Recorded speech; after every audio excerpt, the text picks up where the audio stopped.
News 46 is brought to you by Dr. George Leeks, Pahrumps optometrist since 1990, offering full spectrum eye care for children and adults. Call today, 727-8300.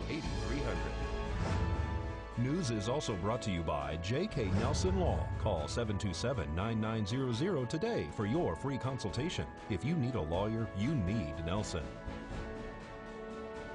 News 46 is also brought to you by Humana, serving the community. Please stop in at 1397 South Loop Road on the corner of Loop and Highway 160.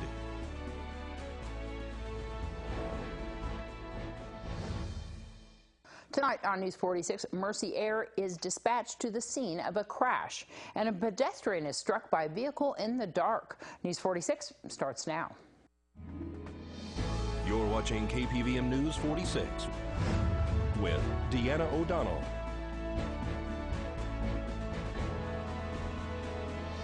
News 46, local coverage you can count on. Several people are injured in crashes over the weekend. It's Monday, April 23rd. I'm Deanna O'Donnell. 3 people were injured today in a 2-car crash on the highway. Dispatched this morning for a report of a 2-vehicle accident. Upon arrival, we found a T-bone type collision, more of an offset head-on collision. But we found 1 person medically entrapped, total of 3 patients. We actually wanted to fly both patients from the scene. However, there was only 1 helicopter available to us. So one of the patients was flown trauma. The other 2 were transported to our local hospital. All right, and then this accident blocked traffic for quite a while out there on the highway. Some significant damage. There was significant damage sustained by both vehicles. One was more on the upper front right-hand corner. The other one was a side impact. And it did tie up traffic while Mercy Air landed at the LZ, which was located on Highway 372. And 1 female was transported to Desert View last night, then subsequently airlifted after being struck by a car on Red Rock. Last evening, we were dispatched a report of a pedestrian motor vehicle accident. As we arrived on location, we found the pedestrian laying on the shoulder of the road. The chief complaints warranted that for the trauma center for flight.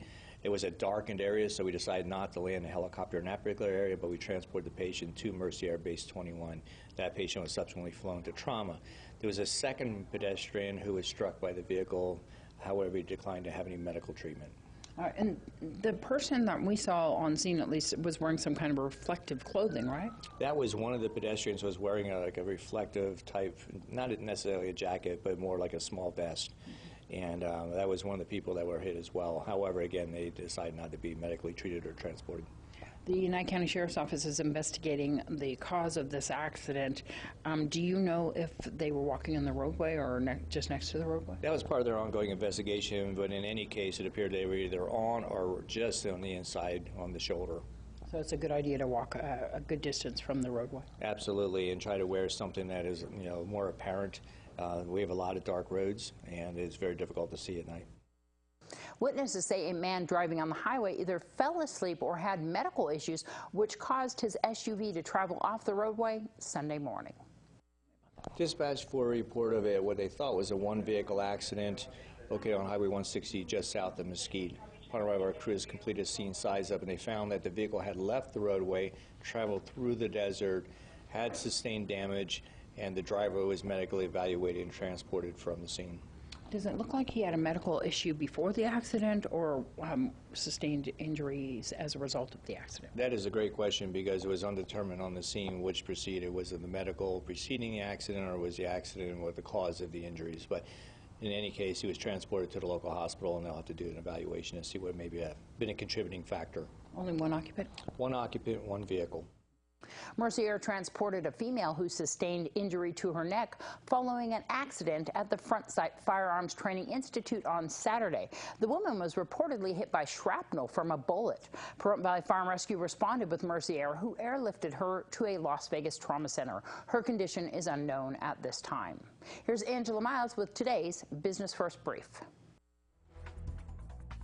Topping our news, General Electric turned in a shocker to investors. First quarter earnings at GE exceeded expectations, and the company backed its outlook for 2018. Analysts question whether it's a sign of a true turnaround. Investors, however, are impressed. The stock rocked higher on Friday. GE is facing headwinds as the power market continues to be challenging and orders are down 29%. Still, revenue at General Electric rose 7% to $28.6 billion. Wells Fargo is paying up for forcing customers into car insurance and charging unfair fees on mortgages. The billion-dollar fine it will have to pay is the toughest penalty from the Trump administration to date against a big Wall Street bank. Wells Fargo officials have apologized. Thanks, Angela. After the break, Nye Communities Coalition has offered a suicide awareness class.